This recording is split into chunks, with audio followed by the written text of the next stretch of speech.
Hallelujah. Gooftaatti kan gammadu. Wow.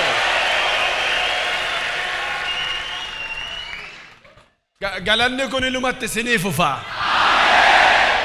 Gola keessanittis mana keessanittis.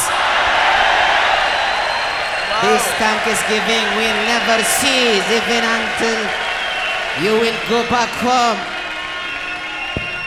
Dhugaadhaatti fufa. It will continue. Ittiin hafu fayyada. Shout, it will continue for me.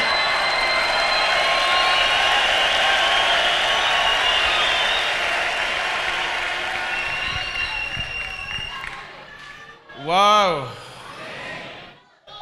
Me amma yeroo keenyarraa kan ka'e gaggabaabseen ergaa biraa qabdan anaasa.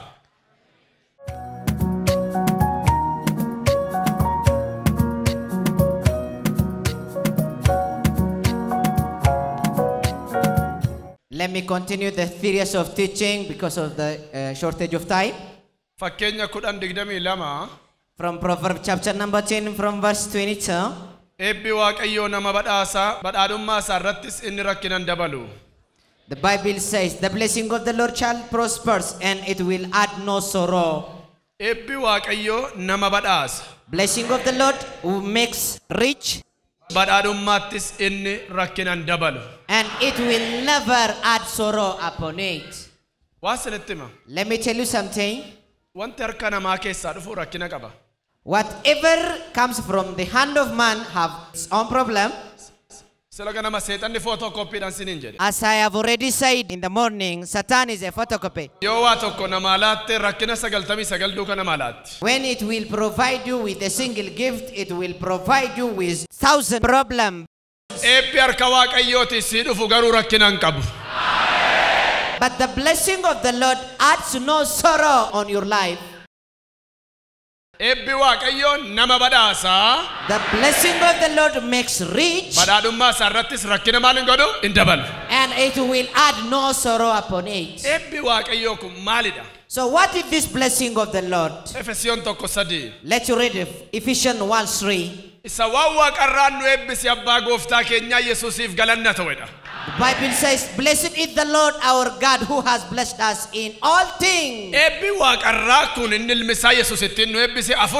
In heavenly place with Christ Jesus. As I have already said,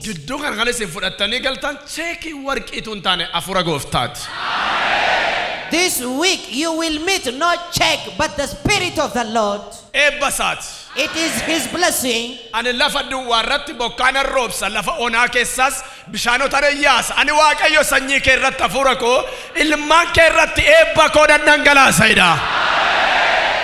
Bible says, I will bring down a rain upon the wilderness and I will make a fountain from the dry land. What? And I will pour my spirit on your descendants. And from Isaiah chapter number 44, from verse 3.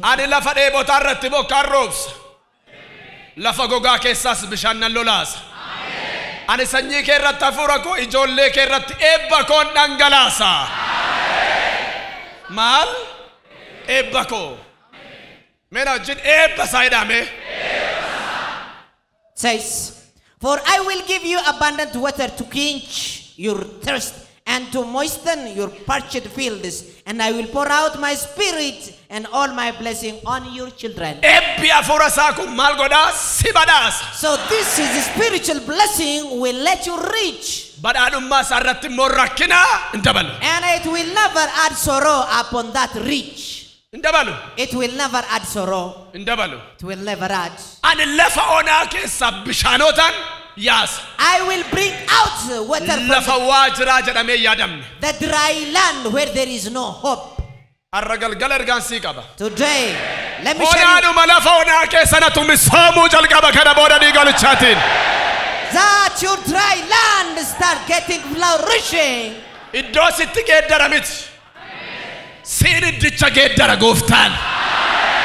God will never relocate you, but He will change change the circumstance. Lafa onaa sana lafa duwwaa sanatu lalisuuf margu. La raba sandala bakara rabodias. So through you, that wilderness get flourishing. Malt lafa onaaf duwwaa sanatu. That void and empty land. Isaiah 53. Let me read Isaiah 51 from verse 3. Ani Waaqayyo Xiyooniin nan jajjabeessa. Wanta ishee duraa diigame hundumaaf nano'a. Lafa onaa ishee akka dhaaba Eden, lafa duwwaa ishee akka iddoo dhaaba kootii nan godha. Eewu kan nagaye. Maal ishee? Lafa onaa ishee akka dhaaba Eden, lafa duwwaa ishee akka dhaaba koo nan godha. Gammachuu fililleen achitti argamu, galanni faarfannaan achi keessaa dhaga'ama. Arramboda manaketi boicha tuntane galata filille tudagama. Omna diga Jesus. Here is the good news. The Lord will comfort Israel again and make her desert blossom. Her barren wilderness will become a beautiful as Eden, the garden of the Lord. Joy and gladness will be found there. Lovely songs of thanksgiving will be heard. Lafa ona sani akka maali akka dhaaba Eden dhaabako. I will make their wilderness as my garden. Inni kana godhu maa'in. So what makes this? Eebba Waaqayyooti. It is the blessing of the Lord. Isaiah 32:15. If you read Isaiah 32 from verse 15, yeroo Waaqayyo oolii hafuura isaa nurratti dhangalaasu. Bible says when God poured down His Spirit on lafti us, onaa keenya our wilderness akka dhaaba Eden became as a garden of a day, akka mukootii caakkaa gurguddatanii taa'ee argamayda. and it will flourish Inni sila maal ture? Inni sila lafa onaa ture. as a jungle. Yeroo inni oolii hafuura isaa nurratti dhangalaasu. When He poured down His Spirit on us, Arra galgala waan si argatutu jira. today something is about to Eebba hafuura isaatu si argata. Gola kee gala, mana kee gala, maasii kee gala. Iddootti itti yaaddofte onaadha. Duwwaadha jette sana. Galuu jalqabamna dhiiga Yesuusiti. Today, all over where you have disappointed, a good news has heard. The Spirit of God will locate it. Harka lamaan ol fuudha. Humna sin dadhabsiisu, humna sin raatesu sinirra paralyzed godheera. I said paralyze that faith Paralyzed godheera dhiiga olichaatiin. power from your life. Wow.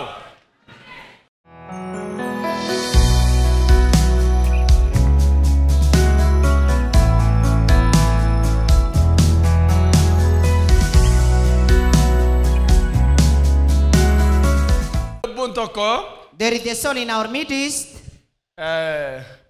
Lafa nagada keetti waan agaddu fidanii waan akka peestaalii wayii waan akka foo wayii akka waan du'aajaa wayii kaa'an waan sana fuutee gattee innaatee ergasii harki kee kana keessa waa akka mixii wayii si keessa deeme si nyaata si caccabsa harka kee hojii keessa jibbisiisee gabaan si jala bade ergasii. Please come out. You saw something stingy wrapped in a plastic paper and you throw it from the front of your house, and since that day you are feeling itching over your hand. Esalfteo. Ana jimmarare ganda magala goban. Maal argite? Suuqii bana enture imaadhaa walitti ufne. Maal argitan jedhe gabaabsi. Keessa peestaalii gurraachaati. Akai qorii wajjin dhiigaa walitti makanii boqqolloon mofreejjaa. Kodhabad ati maal argite? Ani yeroo hundumaa waanuma tortora waanuma xiraa wayii achitti gaggatama fuudhee man darbadha. Isa booda harki kee maal si ta'e? Harki koo kun na dhukkuba qoricha illee itti fudhee na Si nyaata? Akkas gaafan godhu akka nan diiru na dhukkubsa. Hojii si jibbisiisa ergasi? Come on. Eessa dhufte? Buraayyuu. This is a man Mighty name of Jesus Christ. with the prophecy. Man of prophesied to him. He confirmed the prophecy to be true. You are free. Man of God has declared his freedom now.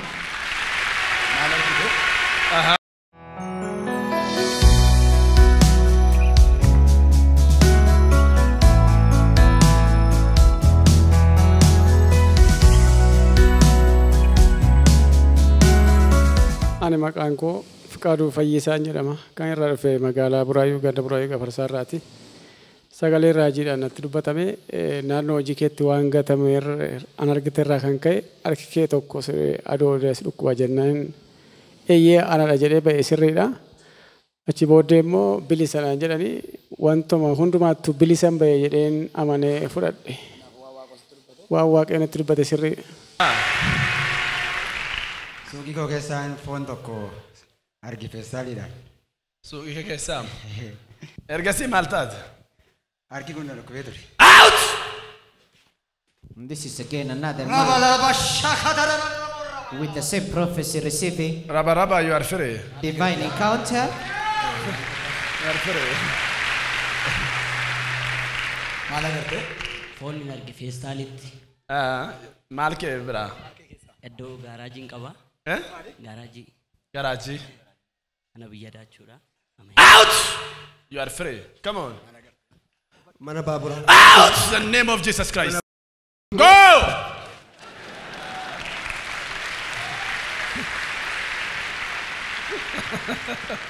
Maal agartee? Waan adii wayii fi waan daakuu fakkaataa Maal keessa? suuqii koo bukkee barandaa jalatti qotamee jira wanti ta'e. In the name of Jesus Christ. You demon. Ibaarri Israa'el irratti hojjetu xinqola mana Yaaqoob irra jiru. Ameen. Amma kaasee paralyze godhee dhiiga olichaatiin. Hantuuta du'aa hoteela kootti qalanii Afuurantuuta du'aan du'aa baatti silaa maal baatti? You are free. Gabaan kee kan dhiisaa ta'a kana booda boleessaa. Waggaa dhufu galataaf dhufta. Ameen. The mighty name of Jesus Christ. Hey! Take the power of God. Randalaba, sandalaba, kondalaba. Iga olichaatiin ajajeera maakaasee furamteetta. Come on. Maal agartee? Quroo du'aa lama arge magaazinii koo duubatti. Quroo du'aa lama. Quroo. Amma erga waaqaa kan waame nama tokkodha foon ajaa'idha. Amma isa kana amma tuumbifame waame ganaa baay'eetu jira. Simbira du'aa kan itti gata waan adda addaa itti gata. It is money. Simbira hoo jira. Maaltu? Yaa waa baay'eedha. It is money. Amma isa kana waaqi xaabira isaanii waamnee fixuu hin dandeenyu garuu ba'a biiftuu amma lixaatti kaabaa amma kibbaatti. Galaana amma galaanaatti handara amma handara lafaatti hojii isaanii paralyze godheera dhiiga olichaatiin. Paralyze godheera dhiiga olichaatiin. I said paralyze any works of Satan Hindandan. from every corner of earth. Be free.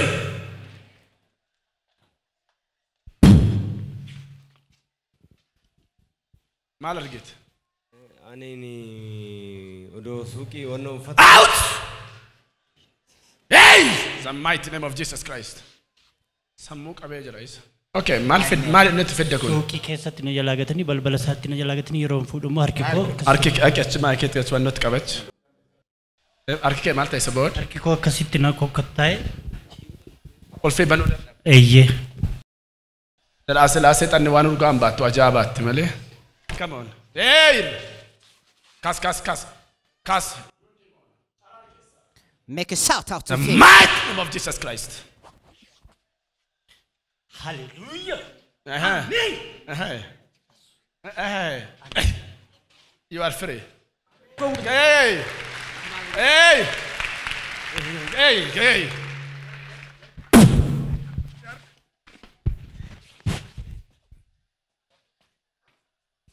You are free. Waggaa raawundi keessa nu galataaf dhuftu. You will come back for the Thanksgiving next year. Isa akkasiin sodaatinaa. Fear not such juju things. Isaan du'aa fidanii gatu isin immoo zayitiitti naqaa. Rather put this anointed oil over it and burn it. Silaa isinii galeeraayi.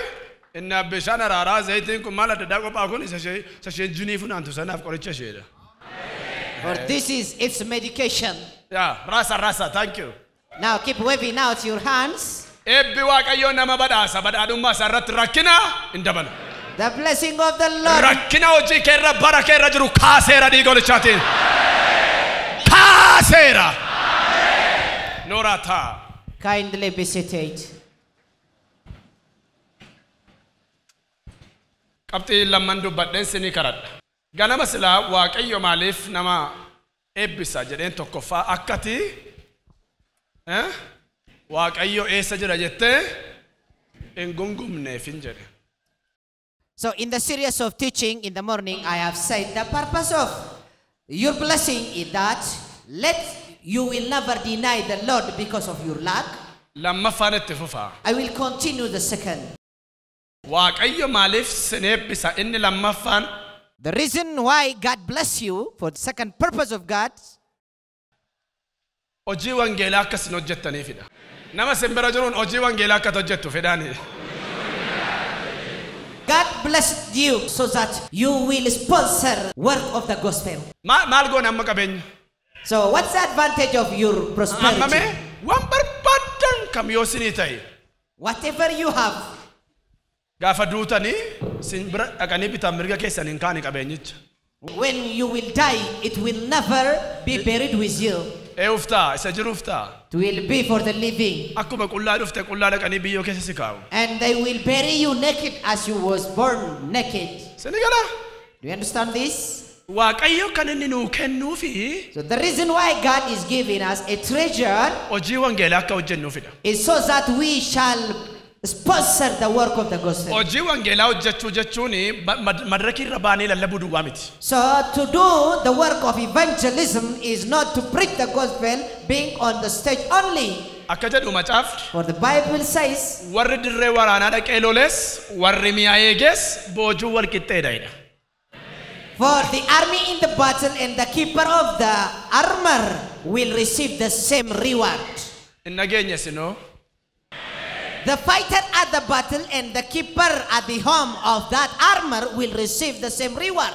Gaafa dasi jilbeenfachaa oolee ayyaana fudhadhee seexanaaf dhukkuba namarraa ari'u ati immoo mana teessee akkaawuntii ARARA TV irratti galchitu egaan gaafan akkasa dhuka waldaa ARARA duwwaan jedhamiti. Lafa jirtutti waldaa jirtu sana an rakkina waldaa qoodu an dhukkuba akkasiin qabu galata Waaqayyoo. I am free. An dhukkuba akkasiin qabu. So when lafa jirtutti hojii wangeelaa gaafa hojjettu inni aarsarra bahee lallabee ati iddoo nagada kee jirtu rewardinsa badhaasisa eebbisa qixxeedha. As we ministers are preaching gospel from the stage, if you are sponsoring this gospel being at your home, we will receive the same reward. Namoonni baay'een birrii gaafa arganii many people when they saw money hin badu. They will disappear. Waaqayyoon amma rakkina duwwaa miti kan Waaqayyoon nama wallaalchisu quuftis Waaqayyoon nama wallaalchisa. Not only lack but also fullness will let you to deny the Lord. Gaafa wanti barbaadamu dhufu soomaaf saganii duriin irratti kadhannaan irratti gara waldaa dhaquutti irrata maali Waaqayyo beekaadha busy ta'e spirit of busy afura faraoon akka isaanii waaqessineef kottaa hojiitti baay'eef naayidha. Let me tell you something. Let me tell you something. If you have it or if you lack it, I'm a Christian. Let you shout, I am a Christian. Christian am Alisa Constantine. Anama warri dur lafa onaatti beeka namallee arruma kanuma Boris kanuma maaliifi argachuuf dhabuun nan geeddaru Kristos Yesuusin argadheera sana geeddare. For the character of a Christian is to be constant everywhere, every time. Namoonni baay'een gaafa horii argatan maal ta'u hin geeddaramu. Automatically yaan hin geeddarama, dubbannaan hin geeddarama. Kaleessa namuma nagaadha yoo ta'e eessi attame nagaadha galata Waaqayyoo jechuu jalqaba. Horiin dhufee si jijjiiruu hin qabu afurri Waaqayyoo si jijjiiruu qaba. The way they respond to the word of God, the way they respond to their friends will be changed. Horii jechuun akka ittiin fayyadamnuuf kan Waaqayyo nuu kennedha malee gooftaa keenya miti. Mee birrii borsaadha fuudha birrii tokko amma ta'u waan barbaadata fuudha borsaadha. Money is not our idol. Dhiiga walichaan qaba harkattam. But it is given for us. Horiin kun kana booda mataa kee miti miilla kee jala jira. Arraan booda si barbaada malee hin barbaadu. Gofta ke miti situ gofta saati. No more it will be your master. Now on you shall Iga wali chatin. It is master. Fudhadhaa kaa borsaa keessan. Put it in your pocket again. Waggaarraa milikkita siniif haa ta'u kanumaan kottaa dhugaa ba'a. Come back for the thanksgiving and testimony next year. Maaliif akkana jedha namni gaafa quufu Waaqayyoo wallaala. When you are full, you may deny the Lord. Seera ba'uu shallama akka jedhe Fara'oon. If you read Exodus 5:2. Museeni ani dhaqee maal jedheen dubbadha mootii kanatti ennaan Waaqayyo isa jiruuf isa jiraatutu gara keetti na ergettiin jedheedhe. Museen gaafa dhaqu Waaqayyo isa jiruuf isa jiraatutu gara keetti na ergennaan Waaqayyo isa kamidhani Waaqan beeku jedhe. When Moses said to the Lord, whom shall I tell him to the Pharaoh? And he said, I am who I am. And when Moses told to the Pharaoh, I am who I am, send me, Pharaoh said, I don't know who is. Waaqayyo isa kameen isan beeku maaltu namicha kana Waaqa wallaalchise quufa. So it is his fullness that led him to deny the Lord. Oy gaa'in barta akka dasi barsiisuu qabalee dhaqee galaana jalatti awwaaleela Waaqayyo isa kana dhedheen. And God buried him under the sea and taught him who God was. Quufti Waaqa nama wallaalchisa namas nama wallaalchisa. So fullness led you to deny the Lord and led you to be ignorant of your friends too.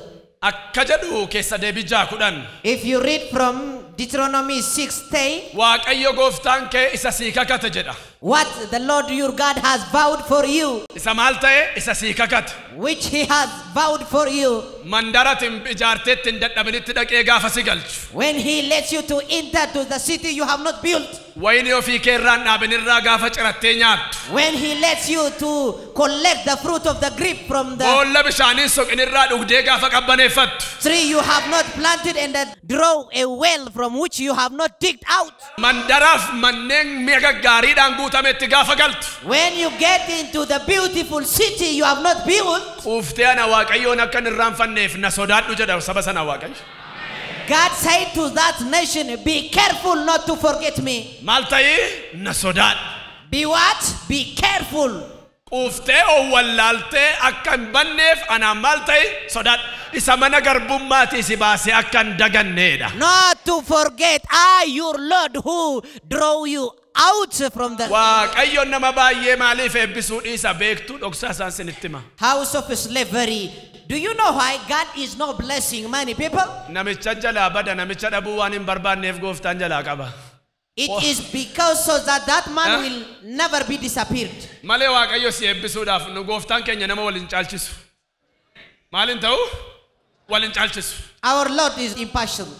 Waaqayyo ifaa bira jedha wal caalchisuun hin jiru nama caaf. For the Bible says with him there is no. Garuu dhabuu waan hin barbaanneef obboleettii sana obboleessan dhabuu waan hin barbaanneef wanta inni barbaadu sana baay'ee jala maal godhaa hambisa hambisa amamee dur yeroo gabaa dhaqaa iddoo biraa dhaqxan ijoollee keessa waamtanii kottottuun karameellaa si biteen dhufaati mana kana eegeettu jettee meettu ati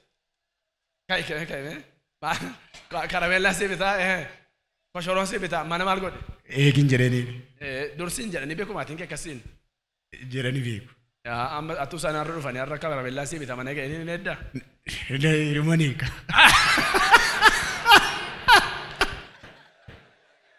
Inega koi inedda warra arra inedda jere matu karamella si finna mane gedane Ay ma. Inega o malif umuri karamella nyaatan miti isa bira darbera nama gaateera ama Waaqayyo nama baay'ee dhabuu waan hin barbaanneef waan akka nama karamellaatti kennu waan akka nama xuuxxootti kennu waan xinnootti kenne mana isaa keessa kaa'a. Mana isaa keessatti qusata. Gaafa waa'een horii galuuf waa akka inni gatii hin baafne akka inni waa'ee hin baafne gaafa galuuf immoo fuudhee gaditti gadhiisa. Sini galaa waan mammee waan jedhaa jiru warri sini galaa jedhu. Ila warre ila waan nagaa sini tani maa. Ila Israa'elootaan gaafa fuudhee ba'e Waaqayyo eessatti galtu jedhe. Kana'aan jedhe biyya aannaniif damma baasu. Garuu sabni sun waggaa 40 lafa onaa keessa deemna jedhee yaanne. Ituu dhagaye maal akka achi hin deemne achuma tafnaa jedha malee hin ka'u. Har'umatti gallee dhannee aannan keenya dhugnaa nyaata keenya dabaddamna dhanii mana baan. Wantichi garuu akkas miti. Waggaa 40 maal ta'an lafa onaa keessa deeman. Egaa mannaan suni harkaa gareessaati. Gara afaaniiti yoo buleyyuu maal ta'a. Irra ammaa. Kanaafi ganama kaanii balbala isaaniitti gadi baanii dimbirqee funaannatu harka gara afaanitti godhatu borimmoon eeggatu. Warri harcaanii warri karaatti dhalatanis guddatanii inni Waaqayyoon hin beekne Waaqayyoo meerree amma nyaata mannaa kanaan qoonqoon nu goggoge amma yeroo dur Gibxiin jirru laga Abbayyaatti gadi buunee galaana keessa akka barbaanne qurxummii qabannee nyaannaa buqqee nyaannaa shunkurtii adii nyaannaa maalluu godhee Waaqayyoodhaan foon illee jiru ennaan hin barbaadu jedhe Waaqayyo ennaan boramma funyaaniin bahutti nyaattu dheen ani kana meen hin jedhinaa funyaaniin nama bu'uun abaarsa malee ebba miti gaafa ol deebi'u isaan nama ba'a funyaaniin dhufee ba'a eegoo barakataa dilleem nama kuma digdama tuume atu buddeessa nyaatanii fixin maaliif dhiyeessuu danda'aadha Waaqayyoon qoran yeroo isaa gaafa ga'u garuu Waaqayyo isa harcaasee isa calalu calalee Iyyaasuu boqonnaa 5 gaafa ga'an laga Yordaanosiin ce'anii boqonnaa 6 irratti ganama isaa Gilgalaatti dhaqee dhagnarraa qabee Iyyaasuun boromtaasaa minaan biyya Kana'aan nyaatani guyyaa sanaa kaasee mannaan irraa dhaabateedha. Har'aa kaasee jireenya mannaa sirraa dhaabeera dhiiga walichaatiin. Eewu kan naga'e. Sirraa dhaabeera jireenya mannaa humna dhiiga walichaatiin. May I make it to be stagnated that life of manna. Guyyaa san boromtaa laga Yordaanosiin ce'an. From the time they have crossed the river of Jordan,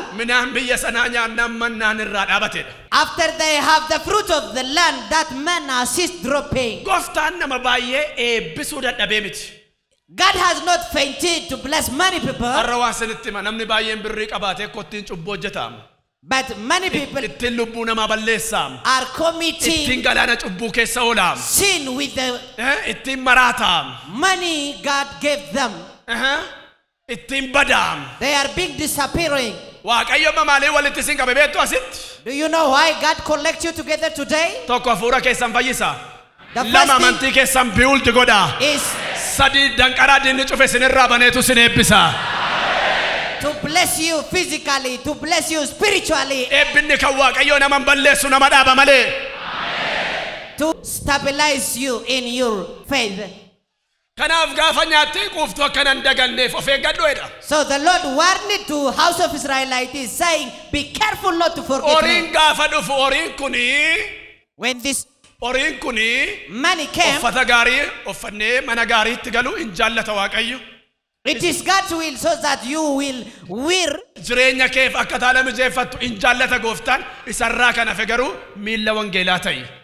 a good garment,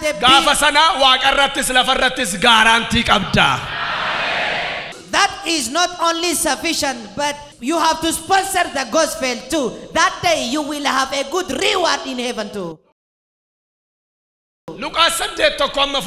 If you read Luke chapter number 8 from 1 through 4, Akajado Lukas ade to komo fit yero gababa bodde Jesus mandaraaf gandeen keessa deeme mootummaa Waaqayyoo labsaa misraachoo himaa ture bartoonni isaa kudha lamman isaa wajjin turan akkasuma immoo dubartiin afurota amootaaf dhukkuma garaagaraatti fayyifaman duukaa hin bu'u turan isaanis Maariyaam ishee Magdalaa kan jedhamtu ishee afuronni hamoonni torba keessaa baafaman meeqa torba keessaa baafaman Yohaana haadha manaa Kuuzaa isaan mana eegduu Heroodos turan Suusaan baay'een kan biraas turan isaan immoo qabeenyaa isaaniitiin Yesuusiif bartootaaf in hojjetu turan.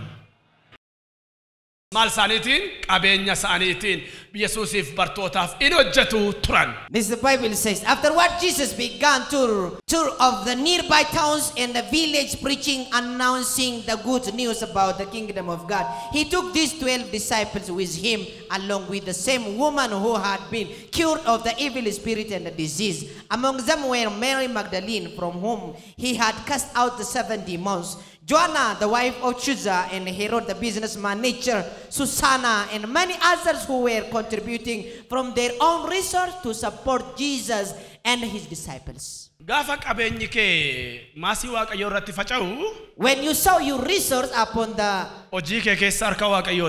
land of the Lord, Malif orinke masi Waaqayyoo irratti faca'ee hojjeta waan jiruuf guurtuuni fuutuun gaafa sana horii kee danda'an. Malif business inke business Waaqayyoo jechuudha gaafa sana. God start involving into your business. Hojiin kee hojii Waaqayyoo jechuudha gaafa sana. So your business start getting to be God's business. Kanaaf gaafa kadhattan na eebbisi hojii kee hojjedha, na eebbisi mana kee bal'isa, na eebbisi wangeelaa fi millata jedhaa garaa guutuun kadhadha akkasitti mana. Dhugaadha kanan gootu taanaan Waaqni ni na waame amma sin barbaadda sana sin eebbisa na namanaan. So when you pray to the Lord saying, Lord, bless me and let me support your ministry, your gospel. Nageenya namicha yeroo darbe dhugaa ba'aa ture gara qaaqeedha fakkaata. Waa yeroo mana isa gubbaa birrii 50,000 kenna jedheenas baheedhe. Innaa kasareera 250 duwwaan qaba jedhe. Innaa kana asii kana waadaa galee hin bahee Finfinnee dhaqee birrittiidhaa waan qabu bitateeti. Ishee sana immoo gaa'iruma biraan kenna jedhe fakkaata. Dhaqee nagada isaa nagadee waggaa guutuu nagadee gaafa birrii isaa kaalkuleet godhu ishee mabarreen gaddaa sana 250. Mana kanatti ijaaramaa waan jiruufi mana kanaaf namni kaf gargaaruu dandeessa ijaaruu na wajjin ijaaruu warri barbaadan kaa'ennaan namoota gurguddaa warra birrii gurguddaa qaban wajjin 50,000 mana kanaaf kaffaluun qabanis jedhee warri 50,000 kaffaluu dandeessa kaa'ennaan qab jedheen ka'ee dhaabbadhe akkanuma sooressa kiisii birrii guddaa qabu ka'ee dhaabbadheen galmaa'een 50,000 nan gashadheetanii waadaa galee bahe gaafa waadaa galee bahu asumaan manatti iddoon galoo dheeratanii harka koo duwwaa ijoollee kootti hin galoo deen Finfinnee dhaqe birrittiidhaan waa biteen galee birrittii waa bitee galeen waggaa sana guutuutti birrii asitti hin gashin hojjechaan bahe 10 saantimii bu'aan buufanne waggaa isaatti akkaawuntii korrammas birrii 300 duwwaatu argame axxaarree ani immoo waggaatti jechuudha kaalkuleeshinii godheetaa waggaattanii asiraatii waldaa kootii kaffala ji'amas garamii keessa waan hin qabooni kaalkuleeshiniin godha waan galii waggaatti argadhe waldaa kootiin gasha waan hafe immoo ofii kootiin kan koote dee laalladha isa booddee gaafan hojjedhu kaalkuleeshin gaafan godhu birriin an qabu hundumti isaa 300 barreen gaddaaduu maaliif waldaa araaraatti waadaa galeera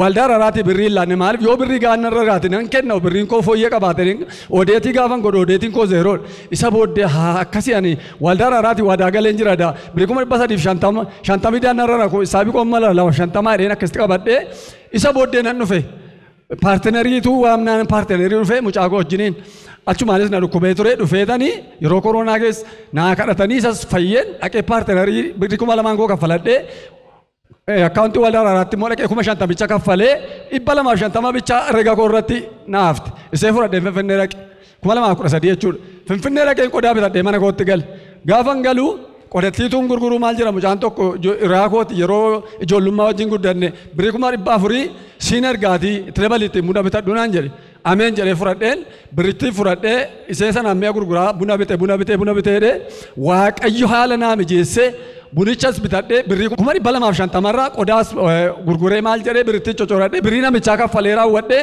birrii 750 akkaawuntiin koo ol guddate kan waldaa kootis kaffalee kan waldaa araaraas kaffalee akkaawuntiin koo 750 ol guddate jechuudha 2013 isa booddee 2013 ganna kana immoo shaqaxas bitee maalis ture Waaqayyo na gargaaree araddaarraas naa dhufee Waaqayyo na gargaaree buna bitee buna gurguradhee amma gabaarraa gurguramee naa dhufne birriin kee ammanatu akkaawuntii gara sii gala naan jedhame malee kiisii kootti naan gallee amma kan namaa waci hundumaa baasee ispiidii waldaa araaraa ittiin deemtu qabeenyaan keessa ol guddata malee gadi hin ta'u mana Waaqayyootti namni baay'isee facaase baay'isee galfata isaan jedhan ameen jedhee fudhadhee naqee akkuma facaasetti Waaqayyo amma dachaa 8 kaapitaala koo naa guddisee amma kaapitaalli koo birrii miliyoonii 2 naa ga'eera Waaqayyoon ilil jala na galateeffadha.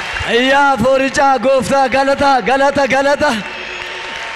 Waggaa guutuu nagadee gaafa birrii isaa kaalkuleet godhu ishee mabarreen gaddaa sana 250. Yeroo darbe dhugaa beeksisuma 10 darbe bara argitamee raasaa yaa thank you. Isu baay'ee. Amma wantichi gaafa dhufuuf amma gaan dhufeeti paartinarii isaa 2,000 kaffaladhee isheetti barreen gaddaa waggaa guutuu kassarsiiste sanas 50 isaa galfata waggaan itoo gahin maal ta'e boojuun isaa deebi'ee waggaa tokko keessatti abbaa qabeenyaa ta'e akkuma facaasetti Waaqayyo amma dachaa 8 dachaa 8 deebi'ee dachaa meeqaan dachaa 8 maaliif an dhugaan siniin jedha amma hoonaa Anaarsaa Waaqayyoo irra dhaabbadhee takka soba dubbadhee hin beeku. Dhugaadhuma naasaa. Sababi isaa fuula ilma Waaqayyootti gawaanan hojjedhe waanan godhe dhaqee haasa'u waanan jiruu fi karaa koo hin cufu. An hamma onaatti kanan beeku. Birrii 10 illee yoo kenne dachaa 10 argata malee lafa kanatti nama gattee takka nagarreen. Isin iyyuu immoo dhuga baatuudha. Na sobee. Malama baay'een keessan akkuma warra kaanii makiinaa fooqii ta'uu dinnaan dhugaa ba'uu dhiiftan malee namni galata dhabe hin jiru. Dhugaa moo soba? Garuu waggaarraa dachaan nuuf tajaajila diigolichaan. May you come back for the double thanksgiving. Horiin kee dhaqee maasii Waaqayyoo keessa gaafa galu. When your resource enter and join the field of the Lord. Amma ne yeroo duraati koo nyaata naa kennitu fudhadhee dhaqeen fillafiititti hin baa gooftaa nama tokko naaf fidin jedha. Ama qop ana nyaachuu jedhu qop godhee nama naaf fidda. Amma inni yeroo minaanii akka kana fiddee gabaa waammattu kun maaliin naan jettee gaaf tokko. Wajjin nyaadhannaan isa immoo akka gootu naan jettennaan bara jiraattu sitta naqonnaan ameen hin jedheen. Ameen. Dhuguma akka isheen jette natti naqeen. Ela isuma bara rakkinaasa bara waldaan Oromiyaa yoo birrii 500 kaffaltee suma kanatti. Bara sana yoo maaddiin koo nama 7-8 taanee nyaanna. Yoo buddeen tokko as baafanne nu jalaa sin dhumuunu sin hanqatu quufnee makaana. Maaliif yoo Waaqayyo nama jaallate jedha macaafni tolootatu nama marsaayidha. Har'aa kaasee birrii miti namni si marsa. Inna geenyaati.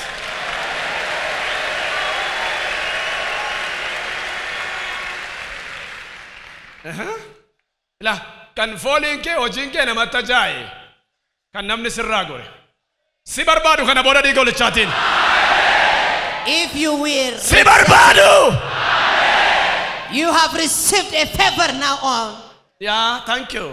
Favor now. የእግዚአብሔር ሞገስ የምሕረቱ ኃይል ሆምኒ አራራ ዋቀዮ ኦምኒ ሲምቦ ዋቀዮ አራካሴ መናፎ ጂኬ ረት ዱፌራ. May the favor of the Lord locate you from today. Yeah.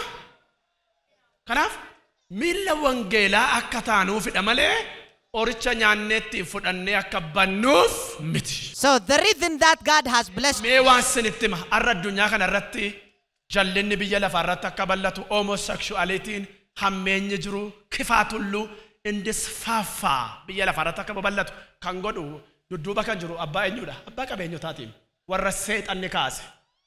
Maal godhu mishinii seexanaatti hojjetu. Mishinii eenyum? Mishinii seexanaatti hojjetu. Meeshaa jallinaa waan nama balleessu. Sin immoo gaafa si eebbisu meeshaa nama fayyisu. Miila wangeelaa. Nan argama waan dubbadhayyuu. Hallelujah. Elaa isa kana booda waldaa wangeelaawwii qatartu duwwaa miti. Atiyyuu mishinii qatartee ergita diigolichaatiin. Sirratti taayee kun. As I command it to locate and be happen on your life, now on you will sponsor church from your treasure. Yeroo darbe dubbadheera waggaa darbe. I have already said. Bara dhumaa kana jala waan gurguddaa sadii sin barbaachisaadheera. Ogummaa qabeenyaan jedhe. Isa tokko immoo dubbadhu kee deebi'e.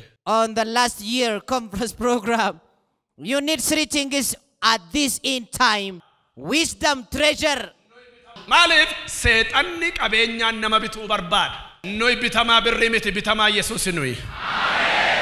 Garuu immoo balbala hormaan nattu dhiiga olichaati sirratti tajaajila.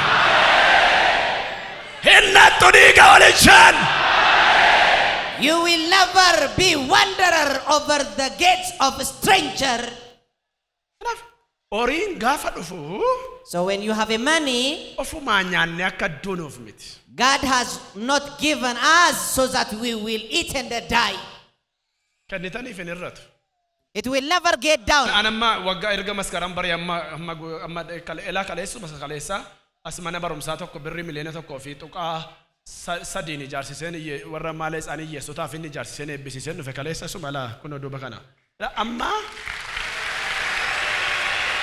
even I by myself has inaugurated yesterday The kindergarten school I have built by the money 1.3 million. Waggaa kana duwwaa gargaarsa gara birrii miliyoona 10 olii kenneera.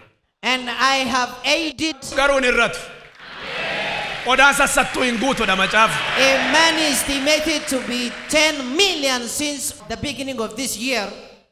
Amma namoonni baay'een waan qabaatanii raafeef waan namni kennutti fakkaatama yeroo darbe maatiin kolee dhugaa baatu rangaaf tokko na xala laman gaabii lama bitee dhufnaan ufidde naan jedhe abbaan koo dabaluuf hin jedhe ofeefoo innaan dura isaaniif hin kennaan jedhe gaaf tokko rakkadhee beddellee ba'ee sabaatti lafa jedhamu adeemsa sa'aatii 4 warri beektan birrii 20 bifachuufan sa'aatii 4 lafa deeme acha dhaqee gaafan jilbeenfadhu dubartii tokko caammaa ishee citaadha ishee kanaaf jedhe caammaa bitii naxalaa bitii naan jedhe amma qormaata akkamiiti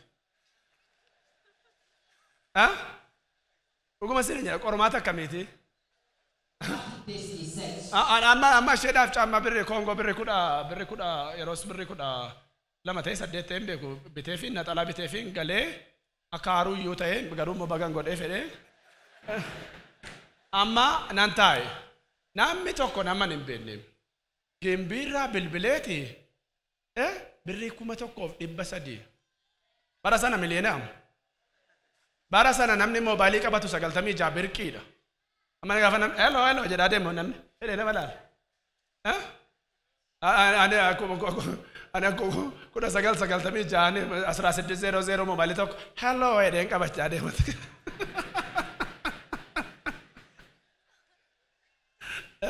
dhugaa sirrii jira dachaadhaan maal ta'a gaafa tilaattu dachaadhaan biqila dachaadhaan.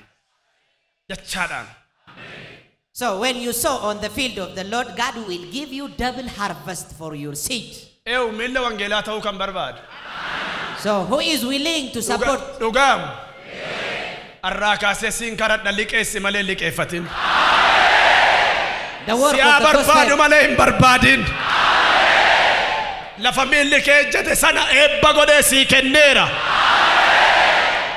Iyyaasuu tokko 13 lafa miilli keessan ejjete ani eebba godheen sinii kenneedha arraa kaasee ajajeera mandara dhattu naannoo dhattu dhaali. May you inherit wherever your foot step on. As it is written in Joshua chapter number 1 from verse 13. Beettu akka jedhu macaafni For the Bible says Luqaas 16 in Luke chapter number 16 lakkoofsa 11 from verse 11. isin qabeenyaa lafarraa isaa hin amanamne kanatti warri nama namne jedha qabeenyaa isaa hamanamu immoo eewutu isinitti laataa'edha. Who can give you the invisible one if you are not trustworthy to the visible one on the word? Mee dubbisa dhagaani. Mee dhagaal tokko gurra keessaati. La qabeenya isa waa hin baafne isa lafarraa kanatti kan hin amanamne qabeenya isa amanamu immoo eenyutu amanee isinitti kennaa'edha. Isin qabeenyaa biyya lafarraa isa sobarraatti kan hin amanamne. Isa maali? Isa soba. Isin galaa isa sobaa jechuun birriin asumatti hafa malee fuunee mootummaa Waaqayyootti hin galu. Har'a jiraadhu bor kan badu jechuudha. Isatti kan hin amana. Qabeenyaa isa dhugaa eenyutu amanee isinitti kennareedha. Maanni qabeenyi dhugaa sun? Hafuura gooftaatiin. Isin galaa? Maal isaati? Rooma 8:22 dhaqa dubbisa gooftaa isaa hafuura isaa jedha qabsiisa godhee nuu kenneedha. Habtaachin ንብረታችን እኮ መንፈሱ ነው. Kan isa lafarraatti nama namne dubbisa. Isin qabeenyaa biyya lafarraa isa sobarraatti kan hin amanamne. Qabeenyaa isa dhugaatu eenyutu amanee isinitti kennareedha. Gooftaan jedhee nama simbira jiruun waan sitti kenname sanaaf amanameedhaani.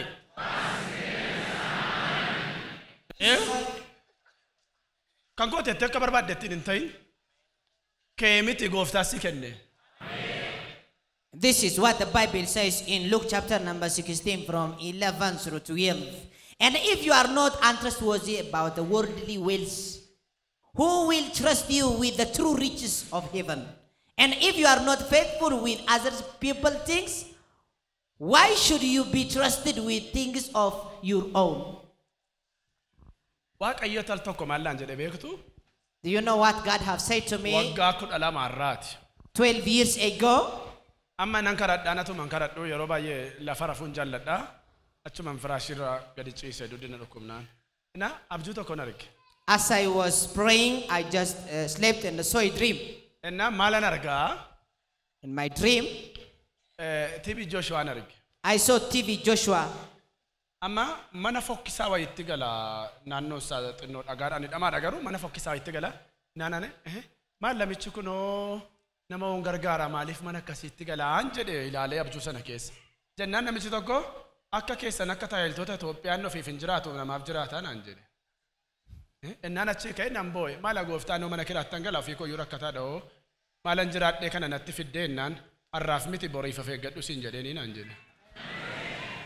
At that time, as I was living in the rent house, but in my dream I saw TB Joshua living in a small hut. And I said to the Lord, what is this? And he said to me, he is not living for himself but for others. And I said to myself and to God, Waaqayyoo waa sitti kennee ittiin silaala. Sanarratti gaafati amanamtu immoo dachaadhaan dabala. Xinnoo irratti kan amaname maalirra dhaabata? Guddaar. even me too was living in such a house. Why did you show me? And God said to me, be careful, not for today, but for tomorrow. Qabeenyi kee Waaqayyoof gaafa hojjetu Waaqayyo hojii kee hojjeta. When you support God's work with your treasure, God will support your own treasure. Ba'u 23:25. If you read Exodus 23:25, ati naaf hojjettedha. you must serve only my. Ani immoo midhaan keef bishaan kee eebbisaa dhukkuba si keessaan balleessa. Says you must serve only the Lord your God. If you do, I will bless you with food and the water. Ati naaf hojjetta. Ani immoo midhaan keef bishaan kee maal godha? Eebbisa. You shall serve me and I will bless your food. Midhaan keef bishaan kee eebbisa jechuun isaa midhaan ati nyaattuuf bishaan ati dhukkuba siif hin ta'u siifaa jechuun isaati. Your drink. This is to mean I will let the food and the water you are drinking to satisfy you. Arraka se minanati nyaattu bishaanati dhugdu. Siif eebbiseera dhiigolichaatu. From today I have blessed the food and the water you are drinking. Dhukkuba si keessaan balleessa waan jedhuuf waan fuutanii dhuftan sana daana'uuf qinqanii si nyaatu qaama keessan keessa dileet godheera dhiigolichaatiin. Dileet godheera dhiigolichaatiin. As it was written, I will put away sickness out of you. I made delete any form of sickness. Kan sagalee kana amantu kana booda dhattee mana yaalaatti qaraxan kuttu dhiiga walichaatiin. You will never waste. Eebbiseera hojii harka kee, eebbiseera fayyaa kee, eebbiseera jireenya kee, eebbiseera mana kee, eebbiseera qe'ee kee. You will never waste your money at hospital. I have blessed all things concerning your life. Sadi. 3. Maaliif nuu kenna gooftaan qabeenya? Why did God give us treasure? Hiyyeessota akka gargaaruufidha. So that you will help the needy people. Eewwan jedhe. Hiyyeessota. To help. Isin badhaasuuf jedhee isiniif jedhee hiyyeessota jedha macaafni. For the Bible says he was made poor so that you shall be prosperous. ኢየሱስ ኑኑ badhaasuuf እኛም ባለጠጋ ለማድረግ ራሱ ደህ ኢየሱ. And Jesus was made poor so that we shall be blessed. ኦፊሳ ህዮሜ. He was made poor. ማል jedha macaaf? What do the Bible say? Amma namni gaafa waamichuma wal waamu akka maal isaatti wal waamu. Let you consider Maattan. the invitation at your house. Akka wal fakkaatutti sirriidha fayyaa ta'a baay'ee. Akka wal fakkaatutti akka hiriyaasaatti. You are inviting your friend from your own level. Macaafni akka jedhu. But the Bible says gaafa cidha godhattee waamtuedha. when you have an invitation warra dudda sii baasan hin waaminiidha. for the dining, do not invite warra dudda siif hin baafne waami nyaachisi. your friends who can repay you. Du'aa kan warra qajeelotaatti gatii isaa gooftaa sii kennaayidha. But call those who are unable to repay you, for you shall receive the harvest at the time of resurrection. Dhaqaa Luqaas 14:12 dubbisaa. You can have this from Luke chapter number 40 from verse 12. Ati garuu jedha lakkoofsi 13 gaafa waamichaa yemmuu godhattu warra waa nyaata hin qabne warra bu'aa dhagni isaanii irrate warra naafatan warra jaaman waami ayyaan argattaa isaan waan sii deebisan hin qabani Waaqayyo garuu du'aa kan warra qajeelotaatti gatii keessiif deebisa. Amen, amen. Yoom du'aa kan warra qajeelotaatti gatii keessiif deebisa. This is what that Bible verse says. When you put on lounge on banquet, he said, don't invite your friends, brothers, relatives, and rich neighbors, for they will invite you back, and that will be your only reward. Namoonni qabeenya lafarraa kanaan diina sin bitatu, fira sin bitatu, hamaas ittiin hojjetu, jallina ittiin hojjetu. You can do either good or bad with the treasure you have on this world. Yaa, amma tokko dhiyoo kana geestii irratti jaartii tokko irraa seexanni hiyyee gadi dhiisuu dide yeroo baay'ina rakkise akka deeqaa 20 wayini rakkadhe irraa baase. Maal jedhee irraa dubbata? Ilma isheetitti hojjechiisee jedhe. Isheen deesse. Maaliif itti hojjechiisan naan qabeenyicha fudhachuuf jedhe. Ilaa birriin amma kana haadhaaf ilmoo iyyuu walitti naqaama. The money is even raising a son over his mother. Maal jedha Luqaas 12:32. If you read Luke 12 from verse 32, dhaqaa qabeenya keessan jedha gurguraati. the Bible says, go and sell your treasure hiyyeessotaaf jedha and distribute kennaa. to the needy. Qabeenyaa hattuun hin hanne biliin hin nyaanne daana'uun hin nyaanne waaqa irratti walitti qabadhaa jedha. For you shall store your treasure upon the heaven where there is moss to destroy, Eessatti? nor the thief to steal. Yaa mootummaan jijjiiramee baankiin na jalaa badaan hin jiru, hattuu tataan hin jiru, hin samaan qabu, daana'uun hin nyaatu. Waaqa irratti walitti qabadhaa. Manni inni waaqa irraa kanaan ijaarama. Nama simbira jiru manni inni waaqa irraa kanaan ijaarama jedhaani. Yaa warri paartinarii TV ARARA taatanii hojii Wangeelaa wajjin hojjetaa jirtan gammadaa gatiin keessan guddaadha.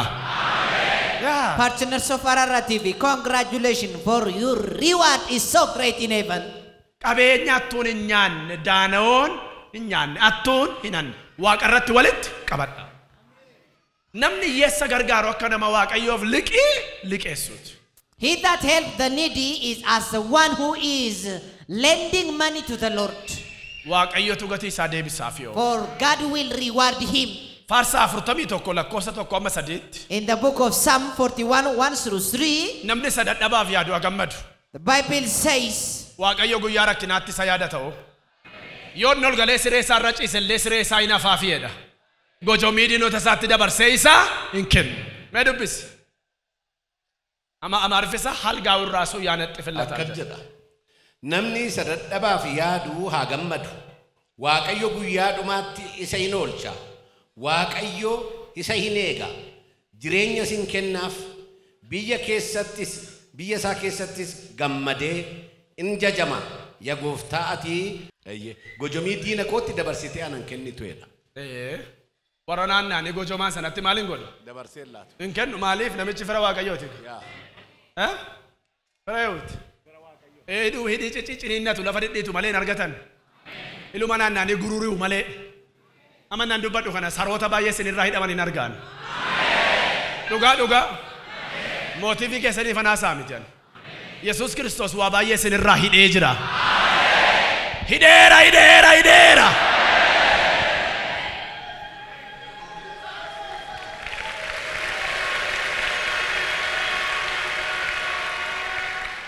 ለድሆች የሚያስብ ሰው ምስጉን ነው።